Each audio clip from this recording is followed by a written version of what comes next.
The unity of a love which is able to include in itself all differences without being diminished or abrogated by their present limitations and apparent dissonances. ଯେଉଁ ପ୍ରେମ ସମସ୍ତ ଭେଦ ବିଭେଦକୁ ନିଜ ମଧ୍ୟରେ ଧାରଣ କରିବି ସେସବୁର ବର୍ତ୍ତମାନ ସଂକୀର୍ଣ୍ଣତା ଏବଂ ଆପାତ ବିରୋଧ ଦ୍ୱାରା ବିନିଷ୍ଟ ବା ଖର୍ବ ହୁଏ ନାହିଁ। Is raised to its full potentiality at the supramental level. ସେହି ପ୍ରେମ ବିଜ୍ଞାନ ଭୂମିରେ ପହଞ୍ଚିଲେ ତା ପୂର୍ଣ୍ଣ ସାମର୍ଥ୍ୟରେ ପ୍ରତିଷ୍ଠିତ ହୋଇପାରେ। ଯେମିତି ବର୍ଣ୍ଣନା କରାହେଉଛି ଯେ ପ୍ରେମ ଗୋଟେ ସେନ୍ସ ଅନୁଭବ, ଯେଉଁ ଅନୁଭବକୁ ଷ୍ଟେଜ୍ ପରେ ଷ୍ଟେଜ୍ ଉପରକୁ ଉଠେଇ ନେଇଯିବ।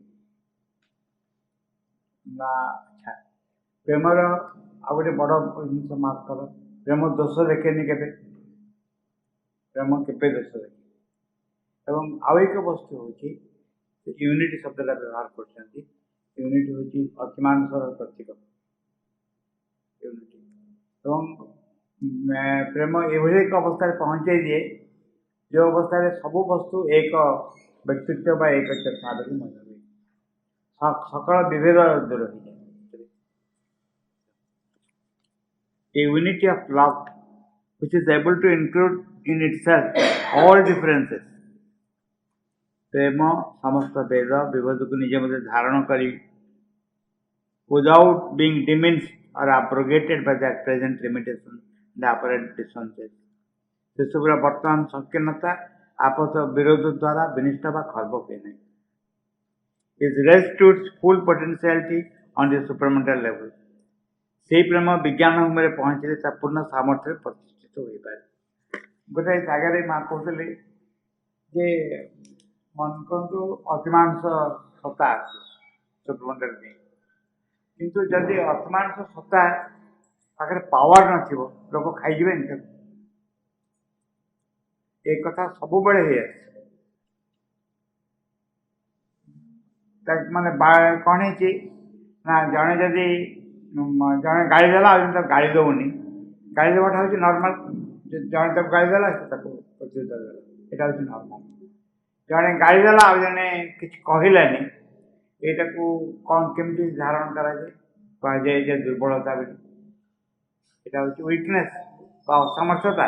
ଜଣେ ଗାଳି ଦେଲା କିଛି ଆନ୍ସର ଦେଲା, କିନ୍ତୁ ଗୋଟେ କନସିୟସନେସ୍ ରହିପାରେ, ଗୋଟେ ଚେତନା, ଗୋଟେ ଅନୁଭବ, ଯେଉଁ ଅନୁଭବ ବହୁତ ବିରାଟ, ଯାହା ଗାଳିର ପ୍ରତ୍ୟୁତ୍ତର ଦିଏନି କାରଣ ଭଲ କରି ବୁଝିପାରିବେ। ତାକୁ କମନ୍ ହ୍ୟୁମାନିଟି ରେକଗ୍ନାଇଜ୍ କରିବନି କେବେ। କମନ୍ ହ୍ୟୁମାନିଟି କ'ଣ କରିବ? କମନ୍ ହ୍ୟୁମାନିଟି ରେକଗ୍ନାଇଜ୍ ତ କରିବନି, ତା ପ୍ରତିଶୋଧ ଦେବା ପାଇଁ ରେଡ଼ି ହେଇଯିବ। ସେଇ କଥା ମୁଁ କହୁଥିଲି ଯେ ଯେଉଁ ଖ୍ରୀଷ୍ଟିଆନ ପାଦ୍ରୀଙ୍କ କଥା କହୁନଥିଲି, ଗୋଟେ ଖ୍ରୀଷ୍ଟିଆନ ପାଦ୍ରୀ ଗାଁରେ କ'ଣ କରୁଥିଲେ ନା ପ୍ରଚାର କରୁଥିଲେ ଖ୍ରୀଷ୍ଟ ଧର୍ମ। ଇଂଲଣ୍ଡରେ ସେପଟ ସାଇଡ଼୍ରେ ଯୀଶୁ ଖ୍ରୀଷ୍ଟଙ୍କ କଥା କହୁଥିଲେ, ସମସ୍ତେ ଶୁଣୁଥିଲେ ଯୀଶୁ ଖ୍ରୀଷ୍ଟଙ୍କ କଥା। କେତେ ଦୁଷ୍ଟ ଲୋକ ଥିଲେ ତାଙ୍କ ଲାଗେ। ଗୋଟେ ଦୁଷ୍ଟ ଲୋକ ବହୁତ ହଇରାଣ କଲେ। ଦିନେ କହିଲା ବେଳେ କ'ଣ ବାଇବେଲ କଥା ଗୋଟେ ଜାବଡ଼ାଟେ ମାରିଲା, ସେ ଚୁପ୍ ରହିଲେ, ଆଉ କିଛି କହିଲେ। ଇଏ ଦେଖିଲା କିଛି ରିଆକ୍ସନ୍ କରୁନାହାନ୍ତି, ଆଉ ଗୋଟେ ଜାବଡ଼ା ମାରିଲା। ଯେମିତି ଜାବଡ଼ା ମାରିଲା, ଇଏ ଉଠିଗଲେ, ସେ ପ୍ରବଳଶାଳୀ ଥିଲେ, ମାରିଲେ ତାକୁ ଯେ ନିଅଁ ଟିକେ ପକେଇଦେଲେ। ସେ ଉଠିକି କହିଲା ଆପଣଙ୍କ ଯୀଶୁ ଖ୍ରୀଷ୍ଟ ଏହା କହିଛନ୍ତି, ସେଦିନ ଗୋଟେ ଗାଡ଼ିରେ ଜାବଡ଼ା ମାରିଲେ ଆଉ ଗୋଟେ ଗାଡ଼ି ଦେଖେଇଦେବ। ସେ ମୁଁ ସେୟା ହିଁ କଲି। ତୁମେ ପ୍ରଥମ ମାରିଲ, ମୁଁ କିଛି କହିଲି, ଆର ଗାଡ଼ିରେ ବାଡ଼େଇଲ, ତାପରେ କ'ଣ କରିବାକୁ ପଡ଼ିବ? ଯୀଶୁ ଖ୍ରୀଷ୍ଟ କହିନାହାନ୍ତି, ମୁଁ କହୁଛି। ଯେତେବେଳେ ମନେକର ଜଣଙ୍କର ପାୱାର ନଥିବ, ମାନେ ଗୋଟେ ଅକଲ୍ଟ ସେଣ୍ଟେନ୍ସ ମନେ ଅଛି, ସେ କେବଳ କ୍ଷତ୍ରିୟ ବଳ ନୁହେଁ, ବ୍ରହ୍ମଚାରୀ ବି ଅଛି, ବ୍ରହ୍ମ ବଳ ବି ଅଛି। ସେଇ ବଳରେ ମୁଁ ଯାଉଛି ଦେଶ ପାଇଁ କାମ କରିବା ପାଇଁ। ଗୋଟେ something else will be develop automatically. ଯେଉଁ ଜିନିଷଟା ଡେଭଲପ୍ ହେବ ସେଇଟାକୁ ବେସିସ୍ ହେବ ଆକ୍ସନ୍। ତାହେଲେ ହେଇକି ଇଗ୍ନୋରାନ୍ସକୁ ଦେଖିବ, ତା ନହେଲେ ଯାହା କରିବ ସେମାନେ ତୁମକୁ ଖାଇଦେବେ ଏକୁଟିଆ ଦେଖିବେ। ଯଦି ନିଜର ରିଆକ୍ଟ କରିବାର ଶକ୍ତି ନଥିବ ଭିତରେ, ରିଆକ୍ଟ ମାନେ ଇଏ ନୁହେଁ, ଧର୍ମସ୍ତ୍ରୀ ଯେମିତି ପ୍ରେମର ଏକ ନିଜସ୍ୱ ଶକ୍ତି ରହିଛି, ଚେତନା ରହିଛି, ବୁଝିପାରେ, କିନ୍ତୁ ଅସହାୟ ଭାବରେ ନିଜକୁ ଦେଇଦେବ ହଷ୍ଟେଲଙ୍କ ହାତରେ ସେ ତୁମକୁ ଖାଇଦେବେ ଶେଷ କରିଦେବେ। ଦ୍ୟାଟ୍ ଇଜ୍ ନଟ୍ ଦେୟାର ନା। ଯେତେବେଳେ ନିତ୍ୟାନନ୍ଦଙ୍କୁ ଜଗାଇ ମାଝି ବାଡ଼େଇଲେ ତାଙ୍କ ମୁଣ୍ଡ ରକ୍ତ ପଡ଼ିଲା, ସେତେବେଳେ ଭୟଙ୍କର ରୂପ ଧାରଣ କଲେ ଚୈତନ୍ୟ ମହାପ୍ରଭୁ। ତାକୁ ମାନେ ନିଜେ ନିତ୍ୟାନନ୍ଦ ତାଙ୍କୁ ସନ୍ତ କରେ। କିଛି ଥିବ ଭଲ ପାଇବ ବୋଲି ତା ମାନେ ନିଜେ ତମ ପାଖରେ ରିଆକ୍ଟ କରିବା ଶକ୍ତି ନଥିବ। ୟୁ ମେ ନଟ୍ ୟୁଜ୍ ଇଟ୍। ତେଣୁ ଜେନେରାଲି ସେୟା ହିଁ ହୁଏ। ତେଣୁ ୟୁଜ୍ କରେନି, ୟୁଜ୍ କରେନି। ସେଇ ସକାଶେ ଅନ୍ୟମାନେ ତାର ଅପରାହ୍ନ ନିଅନ୍ତି। ସେମିତି ନ ହେଇକିରି ଜଣେ ଥିବ ଏବଂ ରିଆକ୍ଟ କରିପାରୁଥିବ, ତାହେଲେ ଇଗ୍ନୋରାଣ୍ଟ ୱାର୍ଲଡରେ ଚଳି ହେବନି। ଏଇ କଥା ସବୁବେଳେ ଘଟେ। For there an intense oneness with all creatures founded on a profound oneness of the soul with the divine. କାରଣ ସେଠାରେ ଆତ୍ମା ଓ ଭଗବାନଙ୍କର ସୁଗଭୀର ଏକତା ଉପରେ ପ୍ରତିଷ୍ଠିତ ସର୍ବଜୀବ ସାଙ୍ଗରେ ନିବିଡ଼ ଅଭେଦ ବୋଧ। କାରଣ ଏଇଆ ଅର୍ଥ ହେଉଛି ଗୋଟେ ଏମିତି ୟୁନିଟି, ସେନ୍ସ ଅଫ୍ ୟୁନିଟି, ଯେ ତମେ ଗୋଟେ ବିଙ୍ଗକୁ ଦେଖୁଛ, ନଟ୍ ଦି ସେକେଣ୍ଡ ବିଙ୍ଗ। ସବୁ ଜୀବ ସମସ୍ତଙ୍କ ସାଙ୍ଗରେ ଏକ ଅଭେଦ ବୋଧ। ଅଭେଦ ବୋଧ ହେଲା ସମସ୍ତଙ୍କ ସାଙ୍ଗେ ଏକତ୍ୱର ବୋଧ। ଏଇଟା ହେଉଛି ସେ ଜାଗାରେ normal. Can harmonize with the play of relation. ଏହା ହିଁ ବିଶ୍ୱର ସମସ୍ତ ସମ୍ବନ୍ଧ ମଧ୍ୟରେ ସୁସଙ୍ଗତି ଆଣିପାରେ। That one only makes the oneness more perfect and absolute. ଯେଉଁଥିରେ ଏକାତ୍ମବୋଧ ଆହୁରି ପୂର୍ଣ୍ଣ, ଆହୁରି ନିରପେକ୍ଷ ହୋଇପାରେ। That only makes the oneness more perfect and absolute. କେମିତି ହେବ ସେ କହୁଛନ୍ତି ଯେ ଯଦି ଗୋଟେ ଆମ ଭିତରେ ଗୋଟେ ୱାନନେସ୍ ଆସିବ, ଅଟୋମେଟିକାଲି ସୁସଙ୍ଗତି ଆସିବ। ସୁସଙ୍ଗତି ଆସିଲେ ଯେ ଏଇ ଏକାତ୍ମବୋଧ ୱାନନେସ୍ଟା ଆହୁରି ପୂର୍ଣ୍ଣ ନିରପେକ୍ଷ ହେବ। ବୁଝୁଛି ଆମର ଆମେ ବହୁତ ସାଧାରଣ ଭାବରେ ବୁଝିବା ଯେ ଯେତେବେଳେ ପରସ୍ପର ଭିତରେ ଡିସହାରମୋନି ଚାଲିଯିବ, ଡିସହାରମୋନି କେବେ ବି ଯିବନି ଲୋର କାମ, କେବେ ବି ଯିବନି। ମୋ ଭିତରେ ଆସକ୍ତି ଥିବ, ମୋ ଭିତରେ ସ୍ୱାର୍ଥପରତା ଥିବ, ମୋ ଭିତରେ ଅହଙ୍କାର ଥିବ, ମୋର ହାରମୋନିୟମ ଆସିବ ମୋର ଅନ୍ୟମାନଙ୍କ ସାଙ୍ଗରେ ବା ଅନ୍ୟମାନଙ୍କ ସାଙ୍ଗେ ଚଳି ହେବ। ମୁଁ ବୁଲି ବଙ୍କେଇକିରି ମୋର ଆସକ୍ତି ଉପରେ ଜୋର ଦେବି ନିଶ୍ଚୟ। ଆଉ ଅହଙ୍କାରକୁ ମୁଁ ନିଶ୍ଚୟ ଧରି ରଖିବି, ସ୍ୱାର୍ଥପରତା ରଖିବି। ମୁଁ ପ୍ରଥମେ ଦେଖିବି ମୋତେ ଟପିକି କେହି ନ ଯାଉ ବୋଲି, କେଉଁ ଜାଗାରେ ମୋତେ ଟପିକି କେହି ନ ଯାଉ। ଏ ସେନ୍ସ ରହିବ କେଉଁ ଗୋଟେ ହାରମୋନି ଆସିବ, ୱାନନେସ୍ କେମିତି ଆସିବ।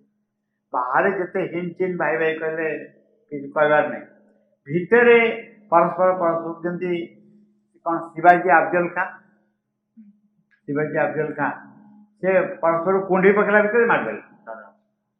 ଏଇ ହିଁ ନର୍ମାଲ ଅବସ୍ଥାର କାହାଣୀ। ନର୍ମାଲ ଅବସ୍ଥାର କାହାଣୀ ଯେତେ ହସି ଦିଏ ତା ପଛରେ ବିଶ୍ୱ ଅଛି। କାରଣ ଆମେ ଏଇ ଅବସ୍ଥାରେ ରହିଛୁ। ଏଇ ଇଗ୍ନୋରାନ୍ସରୁ ବାହାରି ଆସିବାକୁ ପଡ଼ିବ ଟୋଟାଲି। ପ୍ରକୃତ ୟୁନିଟି ଭିତରେ ପଶିବାକୁ ପଡ଼ିବ, ତାହେଲେ ଆମେ ବୁଝିପାରିବୁ କ'ଣ ଘଟୁଛି। The power of love supermentalise can hold of all living relations without hesitation or danger and turn them Godwards. ବିଜ୍ଞାନର ଜାଗ୍ରତ ପ୍ରେମର ଶକ୍ତି ଜୀବ ନିରାପଦରେ ଧରି ଭଗବାନ ଆଡ଼କୁ ମୋଡ଼ି ଦେଇପାରେ।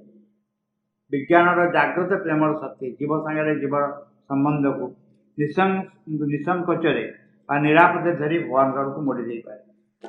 ସେ ମହାଲକ୍ଷ୍ମୀରେ ଗୋଟେ ବର୍ଣ୍ଣନା ଦେଇଛନ୍ତି, ସେ ଯାହାକୁ ଛୁଇଁ ଦିଅନ୍ତି ତାଙ୍କର ସ୍ପର୍ଶ ପରମାନନ୍ଦମୟ।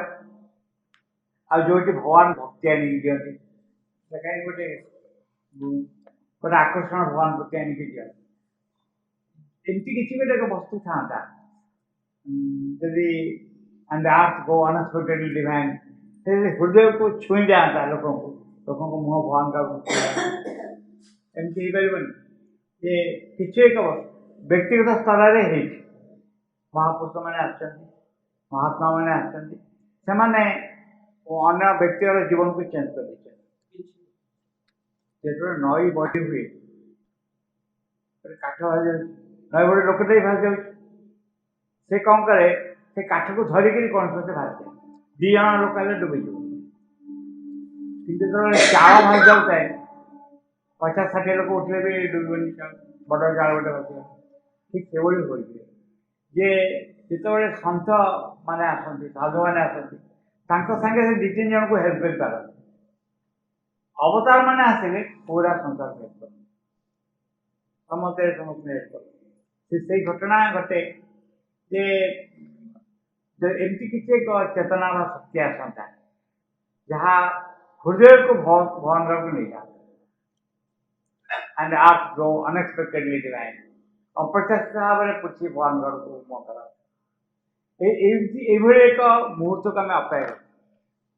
କାରଣ ଆମେ ଯଦି ଭାବୁଛୁ ନିଜ ଚେଷ୍ଟାରେ ଗୋଟେ ପାଦ ଆଗେଇ ଯିବୁ, ପଛକୁ ଟାଣିବା ପାଇଁ ଅସଂଖ୍ୟ ଶକ୍ତି ରହିଛନ୍ତି। ଯଦି ଆମ ମନଟା ତମ ଆଡ଼କୁ ଯାଆନ୍ତା, କିନ୍ତୁ ଆମେ ବିଶ୍ୱାସ କରୁଛୁ ତମେ କୃପା ନ କଲେ ତମ ଆଡ଼କୁ ମନ ଯିବନି। ଯଦି କୃପା ନ କରିବ ଆମ ଉପରେ ତାହେଲେ ଆମ ମନ ତମ ଆଡ଼କୁ କେବେ ଯିବନି। ଅନ୍ୟ ଆଡ଼କୁ ଯିବା ପାଇଁ ବହୁତ ବାଟ ରାସ୍ତା ଚାଲିବ। କିନ୍ତୁ ତମର ଯଦି କୃପା ହୁଅନ୍ତା, କରୁଣା ହୁଅନ୍ତା ଆମ ଉପରେ, ତାହେଲେ ଆମ ହୃଦୟ ତମକୁ ଚାହାନ୍ତା। ଏଇ ଅବସ୍ଥାଟାକୁ ଆମେ ଆଶା କରୁଛୁ।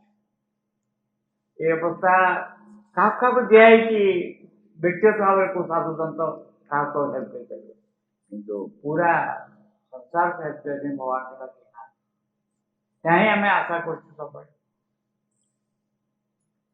Delivered from that crude, the power of love supramental can take hold of all living aliens without hesitation or danger and turn them Godwards.